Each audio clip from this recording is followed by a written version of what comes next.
Hello बच्चों, नमस्कार। Thermochemistry की इस लेक्चर सीरीज में आपका स्वागत है। और आज हम टॉपिक पढ़ेंगे एंथैल्पी ऑफ न्यूट्रलाइजेशन। न्यूट्रलाइजेशन मतलब तो आप समझते होंगे। Neutralisation means reaction of acid with base to form salt plus water. Neutralisation means acid plus base to form salt plus water. अब एंथैल्पी ऑफ न्यूट्रलाइजेशन क्या है, इसको ढंग से आप समझना।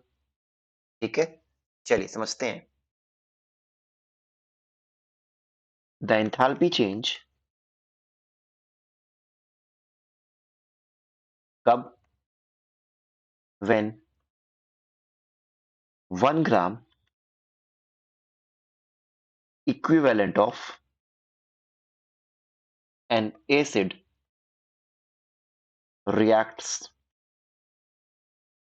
completely with 1 gram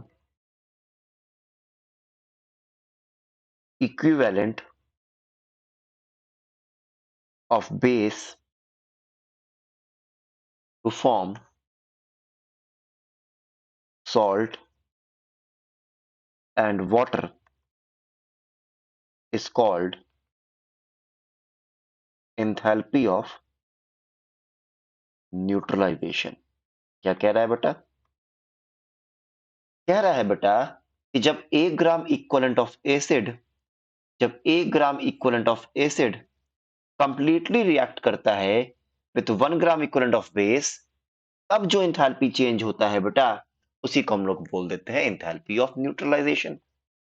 हमें इस 1 ग्राम इक्विवेलेंट को समझना जरूरी है। ठीक है, अच्छा, उससे पहले आप एक बात समझो। जो एसिड बेस न्यूट्रलाइजेशन रिएक्शन होता है वो कैसा होता है? एक्सोथर्मिक होता है। देयरफॉर जो एंथैल्पी ऑफ न्यूट्रलाइजेशन जो होगा बेटा, वो एक्सोथर्मिक होगा, मतलब वो नेगेटिव होगा। क्या ये बात समझ में आ रही है? चलिए, यहां तक क्लियर है सभी को। अब देखिए, ये 1 ग्राम इक्विवेलेंट क्या होता है बेटा, ये भी समझ लीजिए। 1 ग्राम इक्विवेलेंट ऑफ एसिड, ये क्या होता है बेटा? इट इज द वेट या amount of acid which yields 1 mole of H plus. Acid का वो अमाउंट बेटा जो कि 1 मोल ऑफ H प्लस दे, उसको हम क्या बोलते हैं? 1 gram equivalent of acid. Similarly 1 gram equivalent of base क्या होता है बेटा? ये बेस का वो अमाउंट होता है, वेट और amount of base which yields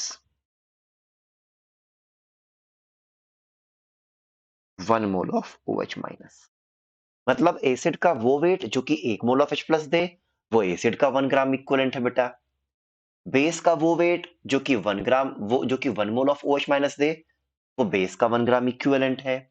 जैसे मैं समझाता हूं आपको। जैसे मान लो बेटा, मेरे पास HCl है, तो एक HCl तो एक ही H प्लस देगा ना बेटा।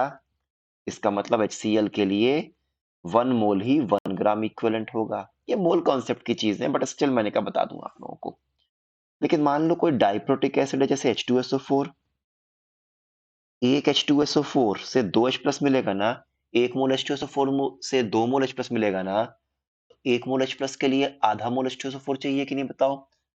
इसका मतलब आधे मोल H2SO4 से 1 मोल H प्लस मिलेगा। इसका मतलब आधा मोल H2SO4 क्या हो जाएगा? इसका 1 ग्राम इक्विवेलेंट, मतलब 49 ग्राम पर इक्विवेलेंट। क्या मेरी बात समझ में आ रही है बेटा? सिमिलरली मान लो ट्राइप्रोटिक एसिड है, तो क्या होगा?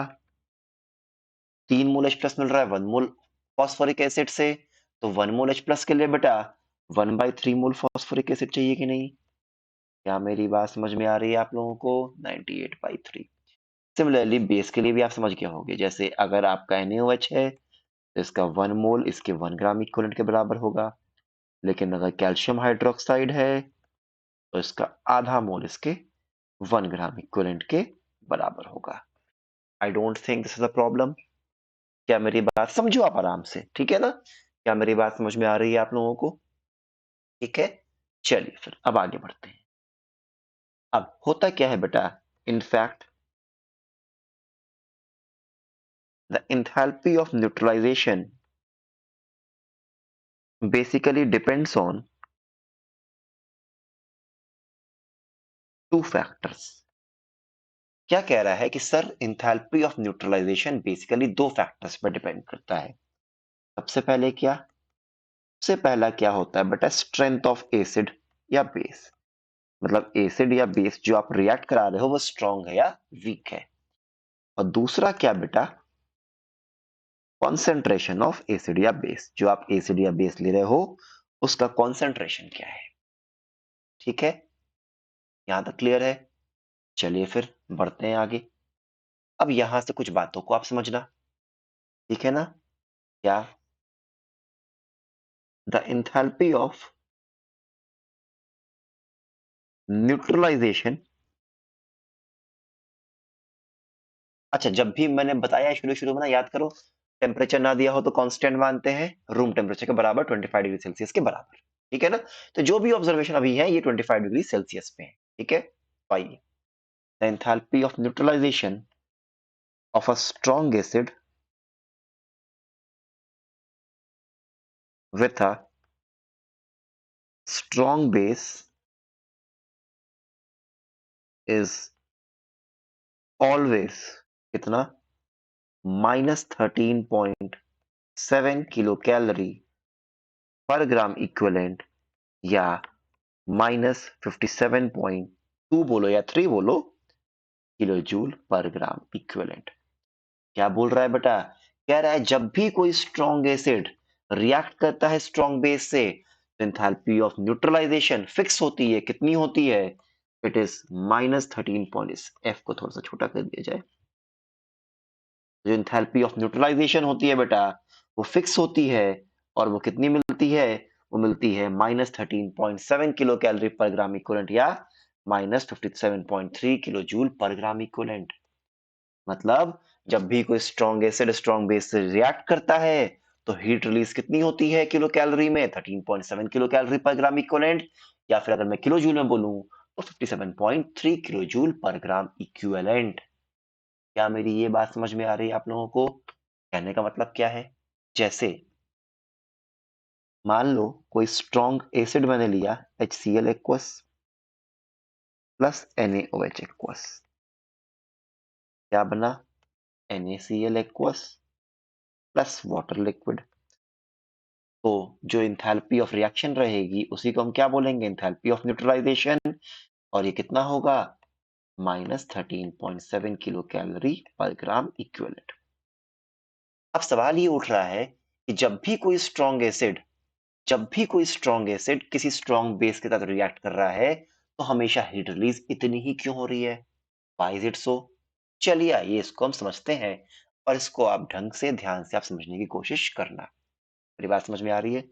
देखो, होता क्या है, HCl आपका स्ट्रॉन्ग एसिड है. और स्ट्रॉन्ग एसिड है बेटा तो हम ये मान के चलेंगे कि HCl is completely ionised in the aqueous solution. मतलब एक्वस सॉल्यूशन में एग्जिस्ट करता है H plus aqueous plus Cl minus aqueous के फॉर्म में. ठीक है ना? मतलब HCl को ब्रेक करने के लिए हमें अलग से कोई एनर्जी देने की आवश्यकता नहीं है because it is already a strong electrolyte. ये वाटर में पहले ही आयनाइज्ड फॉर्म में रहता है, जीरो एनर्जी देनी पड़ी. सिमिलरली NaOH भी एक स्ट्रॉन्ग इलेक्ट्रोलाइट है. और चूंकि NaOH एक स्ट्रॉन्ग इलेक्ट्रोलाइट है इसलिए पानी में किस फॉर्म में एग्जिस्ट करेगा? ये एग्जिस्ट करेगा Na प्लस आयन और हाइड्रोक्साइड आयन में. Again no extra energy is required. NaCl salt is always strong. ये भी एग्जिस्ट करेगा Na plus aqueous plus Cl minus aqueous में. तोड़ने के लिए कोई एनर्जी की आवश्यकता नहीं है. भाई तोड़ोगे किसको? जो वीक रहेगा, जो अनआयनाइज्ड रहेगा. लेकिन ये तो एक्वस मीडियम में पहले से ही आयनाइज्ड रहते हैं. जबकि वाटर तो वीक है, इसको आप अनआयनाइज्ड फॉर्म में लो, वाटर जैसे का तैसा रह गया. अब जरा आप इस रिएक्शन को जरा आप देखिए. क्या कुछ चीजें कैंसिल हो रही हैं? बिल्कुल हो रही हैं. Na प्लस कैंसिल हुआ Na प्लस से, क्लोराइड कैंसिल हुआ क्लोराइड से. नेट रिएक्शन क्या बची? जरा देखो तो ध्यान से, जरा देखो तो आंख कान खोल के. H plus reacting with OH minus forming water. तो होता क्या है बेटा? जब 1 मोल H प्लस, मैं इसको दोबारा लिखता हूं, नेट रिएक्शन क्या बची? जब 1 मोल H प्लस रिएक्ट करता है 1 मोल OH माइनस से टू फॉर्म 1 मोल वाटर, तब जो एनर्जी रिलीज होती है बेटा, तब जो एनर्जी रिलीज होती है वो होती है 13.7 किलो कैलोरी। क्या मेरी बात समझ में आ रही है आपको? ठीक है ना? जब 1 मोल H प्लस रिएक्ट करता है 1 मोल OH माइनस से to form 1 mole water, then energy released is minus 13.7 kilo calorie या minus 57.2 या 3 किलो जूल आप बोल सकते हो। अब जरा देखो तो क्या हम करेंगे। सपोज करो बेटा, मुझे यहां से यहां आना है। दो पाथवे हैं, या तो मैं ऐसे जाऊं या तो मैं ऐसे जाऊं। अगर मैं पाथ 1 अपनाता हूं तो what are the energy changes? अच्छा, ये क्या था? Enthalpy of neutralization. Energy changes क्या कहते हैं? Enthalpy of neutralisation plus zero plus zero. तो enthalpy of neutralisation plus zero तो जीरो ही रहता है। इज इक्वल टू क्या? अगर मैं पाथ 2 से जाऊं तो जीरो प्लस जीरो प्लस कितना? माइनस 13.7। तो जीरो प्लस जीरो माइनस 13.7, तो माइनस 13.7 किलो कैलोरी। इसीलिए जब भी कोई स्ट्रॉन्ग एसिड स्ट्रॉन्ग बेस से रिएक्ट करता है, एनर्जी रिलीज कितनी होती है? 13.7 किलो कैलोरी, क्योंकि it is the energy released when 1 mole of H plus reacts with 1 mole of OH minus to form 1 mole of water। आप कहोगे सर एसिड बेस चेंज करो, चेंज करके आप देख लो। मान लो, सोचो आप मन मन में आप सोचो, मान लो HCl ना लेके आप लेते HNO3, ठीक है साहब। आप लेते KOH, ठीक है साहब। क्या बनता? KNO3 बनता। बनता कि नहीं? तो आप H प्लस HNO3 को आप तोड़ते H plus plus NO3 minus, KOH टूटता K plus plus OH minus, KNO3 टूटता K plus plus NO3 minus. अरे तो कैंसिल तो होता ही सब, दिख रहा है कि नहीं? अल्टीमेटली फिर क्या बचता? H plus plus OH minus two form water. क्या मेरी ये बात समझ में आ रही है आप लोगों को? इसमें कोई दिक्कत तो नहीं है बेटा? हाँ ना बोलो। ठीक है, चलिए आइए अब थोड़ा आगे बढ़ते हैं। इन पॉइंट्स को, इन थॉट प्रोसेस को आप दिमाग में बैठाओ, यही सब आगे काम आएगा। ठीक है, चलिए। से मान लो मैं यहाँ पे आपको देता हूँ, मान लो NaOH, और यहाँ मैं देता हूँ H2SO4। इनके मोल्स में लिखता हूँ, और आपको बताना है हीट, आपको बताना है डेल्टा H की वैल्यू कितनी होगी जब ये आपस में रिएक्ट करेंगे। 1 मोल लिया, इसको 2 कर दो, इसको 1 कर दो, इसको 2 या फिर पहले क्या करो, इसको आप करो 1, इसको 2 और इसको 2। समझो जरा। 1 मोल NaOH से 1 मोल OH माइनस आएगा, 1 मोल H2SO4 से 2 मोल H प्लस आएगा। ठीक है, हालांकि H प्लस तो 2 मोल है, लेकिन OH माइनस कितना? 1 ही मोल है ना। तो H प्लस क्या हो गया एक्सेस में, OH माइनस क्या हो गया? Limiting reagent. समझे कि नहीं? अरे सब सोचो, H plus plus OH minus बना रहा है पानी, तो 1 मोल H प्लस को तो 1 ही मोल OH माइनस चाहिए ना। अब आप कह रहे हो H प्लस 2 मोल ले लो, OH माइनस 1 मोल ले लो। OH माइनस क्या हो गया? Limiting reagent. 1 मोल OH माइनस 1 मोल H प्लस को खत्म कर देगा, H प्लस बच जाएगा, 1 मोल OH माइनस खत्म और पानी बनेगा 1 मोल। तो रिएक्ट क्या करेगा? 1 मोल H plus with 1 mole OH minus, और 1 मोल H प्लस ऐसे ही टहलता रहेगा अपना। तो हीट रिलीज कितनी हुई? Minus 13.7 kilo calorie. अब 2 मोल OH माइनस यहाँ से आएगा, 2 मोल NaOH से, और 1 मोल H2SO4 से, तो 2 मोल H प्लस आएगा ही आएगा। तो हीट रिलीज कितनी हो गई? 2 इंटू माइनस 13.7 किलो कैलोरी। समझ में आ रही है मेरी बात? नेक्स्ट देखो, 1 मोल NaOH से 1 मोल OH माइनस ही आएगा। H2SO4 2 मोल ले लिया, 4 मोल H प्लस, लेकिन NaOH में से तो OH माइनस 1 ही मोल आएगा। तो 1 मोल OH माइनस 1 ही मोल H प्लस को कंज्यूम करेगा, बाकी 3 मोल H प्लस टहलते रहेंगे। Heat release again minus 13.7 kilo calorie. 2 मोल OH माइनस आएगा 2 मोल NaOH से, और 2 मोल H2SO4 से तो 4 मोल H प्लस आएगा, लेकिन 2 मोल OH माइनस को तो 2 ही मोल H प्लस चाहिए ना। आप समझ रहे होगे मेरी बात, है ना? तो हीट रिलीज कितनी हो गई? Again 2 into minus 13.7 kilo calorie. क्या मेरी बात ये समझ में आ रही है? बताइए, इसमें कोई दिक्कत तो नहीं है आपको? श्योर? चलिए फिर थोड़ा आगे बढ़ते हैं। अब ये तो मैंने डिस्कस किया किसके लिए बेटा? स्ट्रॉन्ग एसिड स्ट्रॉन्ग बेस के लिए। हो सकता है कि कोई एक कंपोनेंट या दोनों ही कंपोनेंट कैसे हो? वीक हो। अब हम क्या करेंगे? बताओ, देखते हैं, समझो। मैं लिखता हूं क्या? However, if either of the acid or base or both are weak, क्या कह रहा है बेटा? कह रहा है अगर एसिड वीक हो जाए या बेस वीक हो जाए या दोनों ही वीक हो जाएं, then the heat released is less than, then the heat released is less than कितना? 13.7 किलो कैलोरी पर ग्राम इक्विवेलेंट और 57.3 kilo joule per gram equivalent. क्या कह रहा है बेटा कि अगर एसिड या बेस या दोनों में से कोई भी एक वीक हो जाए तो क्या होगा? जो हीट रिलीज हो रही है बेटा 13.7 या 57.3 किलो जूल नहीं होगा, उससे कम होगा। या फिर मैं ये बोल सकता हूं, और in such case the enthalpy of neutralization is less than minus 13.7 kilo calorie और minus 57.3 kilo joule per gram equivalent. मतलब अगर कोई भी एक कंपोनेंट या दोनों कंपोनेंट वीक हो जाए तो हीट रिलीज तो 13.7 किलो कैलोरी नहीं होगी, उससे कम होगी। हो सकता है वो 13 ही रहे, हो सकता है वो 12 ही रहे, हो सकता है 11 हो जाए, 10 हो जाए। ठीक है ना? अब ऐसा क्यों होता है, आइए समझते हैं। जैसे मान लो मैंने वीक एसिड ले लिया, एसिटिक एसिड। इसको मैं रिएक्ट करा रहा हूं विद स्ट्रॉन्ग बेस NaOH के साथ। क्या बनेगा बोलो जरा? सोडियम एसीटेट प्लस पानी रे पानी। Heat released in this process को हम क्या बोलेंगे? Enthalpy of neutralisation. बट इस केस में enthalpy of neutralisation minus 13.7 kilo calorie से कम होगा। Repeat, heat release 13.7 kilo calorie से कम होगा। क्यों कम होगा, कितना कम होगा, आइए देखते हैं। देखो थॉट क्या है, इस बार एसिटिक एसिड तो वीक है ना, और चूंकि एसिटिक एसिड वीक है तो ये पानी में पूरा का पूरा आयनाइज नहीं होगा। हो सकता है ये 5% आयनाइज्ड हो, सिर्फ 10% आयनाइज्ड हो। बाकी 90% आयनाइज करने के लिए एनर्जी चाहिए रहेगी ना बेटा। क्या मेरी बात समझ में आ रही है? इस बार इसको आयनाइज करने के लिए हम कुछ अमाउंट ऑफ एनर्जी देंगे। क्या मेरी बात समझ में आ रही है, बताइए? तो लेट अस सपोज जो एनर्जी दिया गया वो मान लो x है। NaOH तो स्ट्रॉन्ग है, अगेन कोई एनर्जी की रिक्वायरमेंट नहीं है। समझ में आ रही है मेरी बात? एसिटिक एसिड वीक कंपोनेंट है, ये पानी में पूरा का पूरा आयनाइज्ड नहीं है।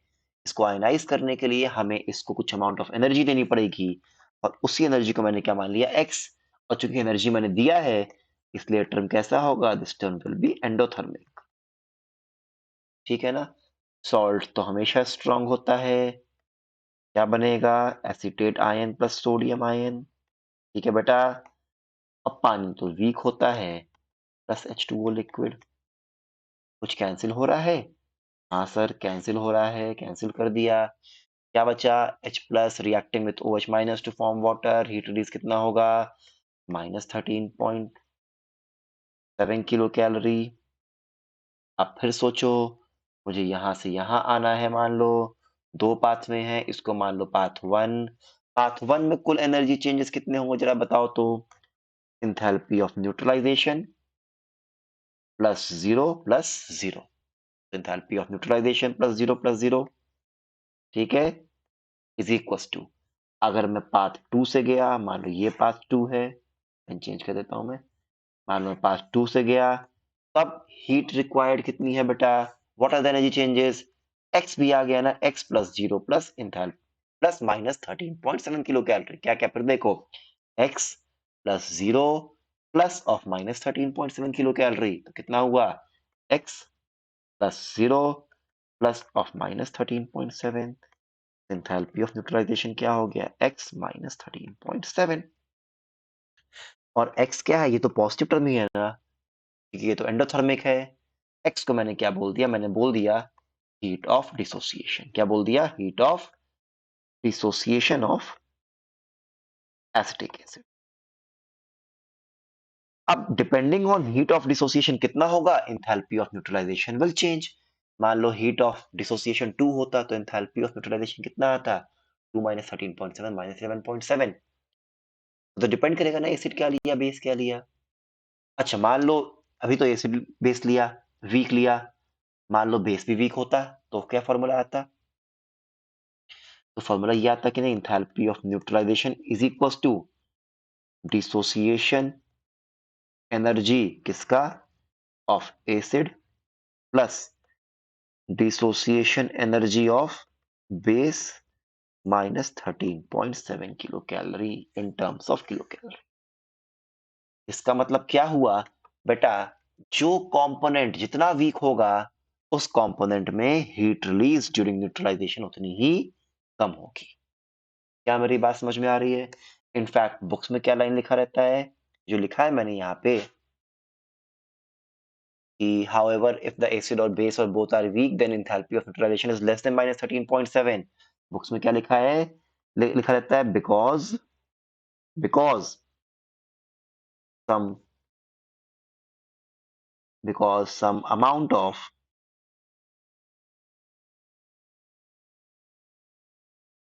released energy is used to ionize या dissociate the weaker part। और जो पार्ट जितना वीक रहेगा उसको आयनाइज करने के लिए उतनी ही एनर्जी चाहिए रहेगी, तो हीट रिलीज कम होगा। तो जो बुक्स में ये लाइन लिखी रहती है मैंने इसको मैथमेटिकली आपको समझा दिया। क्या मेरी बात समझ में आ रही है आपको? इसमें कोई दिक्कत तो नहीं है बेटा? श्योर? समझ में आ गया? चलिए फिर ठीक है। That's it for today. Thank you all and a very happy learning. Thank you बेटा।